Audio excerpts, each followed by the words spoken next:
October 25th, 1944, Philippine Sea. Dawn is breaking over a calm ocean, and on the deck of a small destroyer escort called the USS Samuel B. Roberts, the crew is preparing for another routine day of escort duty. They're protecting escort carriers, the smallest, slowest carriers in the U.S. Navy. Cargo ships with flight decks welded on top. Jeep carriers, the sailors call them. Vulnerable, unarmored, completely defenseless against serious warships. This should be a quiet morning. American intelligence has assured them that the main Japanese fleet is hundreds of miles away, heading in the opposite direction. The Samuel B. Roberts, affectionately called Sammy B by her crew, is one of the smallest combat ships in the U.S. Navy. She's a destroyer escort, not even a real destroyer. 1,500 tons, a few small guns, 3 torpedoes. She was designed to hunt submarines, not fight surface battles. Then, at 6:47 a.m., a lookout spots something on the horizon that shouldn't be there. Something massive, something impossible. It's the Japanese center force. 4 battleships, 8 cruisers, 11 destroyers. The most powerful surface fleet Japan has sent into battle in 2 years. And leading them is the Yamato, the largest battleship ever built, with 18-inch guns that can fire a shell weighing as much as a small car over 20 miles. The Sammy B and 5 other small destroyer escorts are all that stands between this Japanese armada and 10,000 American sailors on those defenseless escort carriers. The math is simple and brutal. If those carriers are sunk, 10,000 men die. The invasion of the Philippines fails. The war in the Pacific could be extended by months, maybe years. Commander Robert Copeland, captain of the Samuel B. Roberts, looks at the enemy fleet through his binoculars. He's 32 years old, from Tacoma, Washington. He knows exactly what he's looking at. He knows the odds. He knows what's about to happen. And he knows what he has to do. He turns to his crew and gives an order that will become legendary in naval history. We're making a torpedo run. We're going in. 224 men on a 1,500-ton ship are about to charge directly at a fleet that outweighs them by a factor of 100 to 1. This is the story of the Battle off Samar, the greatest upset in naval history, and how the smallest ships in the U.S. Navy fought the biggest battle of their lives. To understand how insane this situation was, you need to understand just how outmatched these American ships were. The Samuel B. Roberts had 2 5-inch guns, 5 inches. The Yamato's main guns were 18 inches. A single shell from the Yamato weighed more than an entire 5-inch gun from the Sammy B. The Sammy B's armor was 3/8 of an inch of steel. That's about as thick as a laptop computer. The Yamato's armor was 16 inches thick in places. A shell from the Sammy B couldn't penetrate the Yamato's armor if they were firing point blank. But a shell from the Yamato could punch straight through the Sammy B from 15 miles away. The Sammy B had a top speed of 24 knots.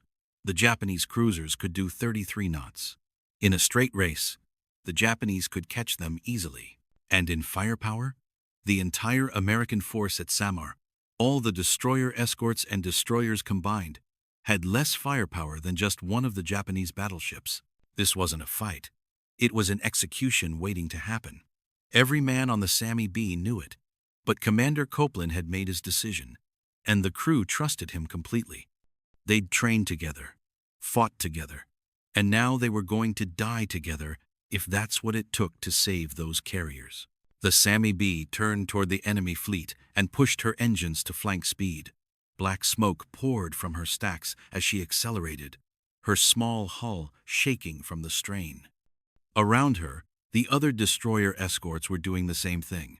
6 tiny ships charging at a fleet of giants. The Japanese couldn't believe what they were seeing. From their perspective, these ships racing toward them had to be cruisers, at least, maybe even battleships. No destroyer would be stupid enough to charge a battleship fleet, so the Japanese commanders assumed they were facing a much larger American force than actually existed. That confusion was the only advantage the Americans had, and they used it. The small ships charged through their own smokescreens, appearing and disappearing, making it hard for Japanese gunners to get a clean shot. They zigzagged wildly, not following any predictable pattern, making themselves harder to hit. But the Japanese shells were still falling. Massive geysers of water erupted around the Sammy B as 18-inch shells from the Yamato bracketed her position. Each near miss sent shrapnel screaming across the deck. A direct hit would vaporize the ship instantly. The crew of the Sammy B kept firing. Their 5-inch guns couldn't penetrate the armor of the battleships, but they could hit the superstructure, the radar installations, the bridge. They aimed for anything that might slow the Japanese down or disrupt their fire control. It was like attacking an elephant with a knife, but it was all they had. And then they got close enough for torpedoes. 3 torpedoes. That's all the Sammy B carried. 3 chances to do meaningful damage to a fleet that could sink her with a single salvo. Commander Copeland brought the ship to within 10,000 yards of the Japanese fleet. That's 5 miles. Close enough that the enemy ships looked enormous through the gun sights. Close enough that the crew could see the individual gun turrets tracking them, and they fired their torpedoes. All 3 torpedoes ran true, heading directly toward the Japanese heavy cruiser Chokai. The Japanese lookouts spotted the torpedo tracks, and the Chokai began evasive maneuvers. But destroyer escorts weren't supposed to carry torpedoes this effective. The Japanese weren't expecting the range or the speed. 1 torpedo hit. The explosion tore into the Chokai's engineering spaces, flooding her with seawater and destroying her ability to maneuver. The heavy cruiser, one of the most powerful ships in the Japanese fleet, slowed to a crawl and began to list. Eventually, she would have to be abandoned. A 1,500-ton destroyer escort had just crippled a 13,000-ton heavy cruiser. But there was no time to celebrate, because now the entire Japanese fleet knew exactly where the Sammy B was, and they were all firing at her. The next 20 minutes were hell. Shells from multiple Japanese ships rained down on the Samuel B. Roberts. The crew kept fighting, kept firing, even as the ship started taking hits. A shell from a battleship tore through the aft engine room, killing everyone inside instantly. Another hit destroyed one of the 5-inch guns, turning it into a twisted mass of metal. The ship was losing speed, taking on water, burning in multiple places. Men were dying at their posts, but they kept fighting. The surviving gun crew loaded, fired,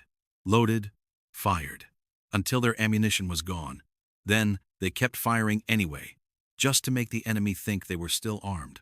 Gunner's mate, 3rd Class Paul Henry Carr, was in charge of the aft 5-inch gun. His gun had been hit multiple times. Most of his crew was dead or wounded. He himself had been torn apart by shrapnel, wounds that would have killed most men instantly. But he was still trying to load the gun, trying to get off one more shot. When the surviving officers reached him, Carr was holding a 50-pound shell in his hands, trying to load it into the gun with the last of his strength. He was begging them to help him fire one more round. Then he died, still holding the shell. That was the spirit of the Sammy B. They fought until they physically couldn't anymore. And even then, some of them tried to keep fighting. By 9 a.m., 2.5 hours after the battle started, the Samuel B. Roberts was sinking. The order to abandon ship was given. The men who could still move began jumping into the oil-slicked water, knowing that Japanese ships might still be in range, that they might be strafed or shelled in the water. Of the 224 men who'd been on the Sammy B when the battle started, 89 were already dead. The survivors spent the next 50 hours in the water, fighting off sharks, dealing with injuries, watching friends die from wounds or exposure. When rescue finally came, only 120 men were pulled from the water alive. The Samuel B. Roberts was gone, along with 2 other destroyer escorts and 1 destroyer. But those 10,000 men on the escort carriers, they were alive.